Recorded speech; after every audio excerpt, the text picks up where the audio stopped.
How to deal with selfishness in your marriage. That's the topic of today's video. And if you find you're having challenges in your marriage, download our free marriage repair handbook at hopeformymarriage.com. The truth is, in marriage, we find out just how selfish we really are. And then once we have children, we find out we're even more selfish than we thought we ever were. Here's what's key about this whole thought process is this is where sacrificial love begins to show up within a marriage relationship. When we begin to live together, what happens is that we begin to see each other's flaws up close. We don't get to just say goodnight after having put on our best for the date or the night out. But now we're going to spend 24 hours a day, 7 days a week, 365 days a year for years and years to come together. And so there's no place to hide those flaws and those quirks and that selfishness and all of those things that come up. But what we begin to put into practice, if we'll follow the principles of Scripture, what we'll find is that our love takes on a sacrificial nature.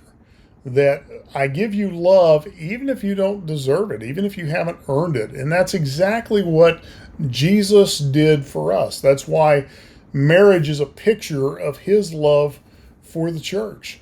It's the picture of the bride and the bridegroom, that I don't deserve the love, I don't deserve the mercy, I don't deserve the grace, but because of my spouse's willingness to offer that love sacrificially, I begin to understand what true love looks like. True love isn't sexual, it's not friendship, all those are components, but true love is a love that loves me as I am and in spite of who I am, and it reciprocates.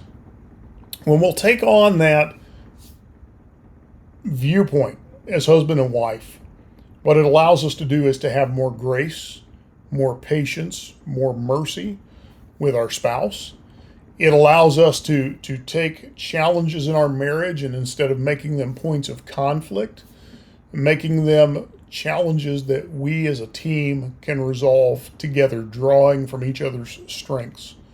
And so those are just a few thoughts for you today. When we model this in our homes, what we do is we bring about lasting change. Our children see that, our friends see that, those around us see that, and we can really make a difference, not just in our household, but in the world around us by adopting this self-giving love, even when it's undeserved. I'm not loving you because you deserve it. I'm not loving you because you earn it. I'm loving you because that's the example that's been set for me. God has loved me in spite of who I am. And the best thing I can do is reciprocate that to those around me. Anyway, hope you find that helpful, and I'll talk to you again soon.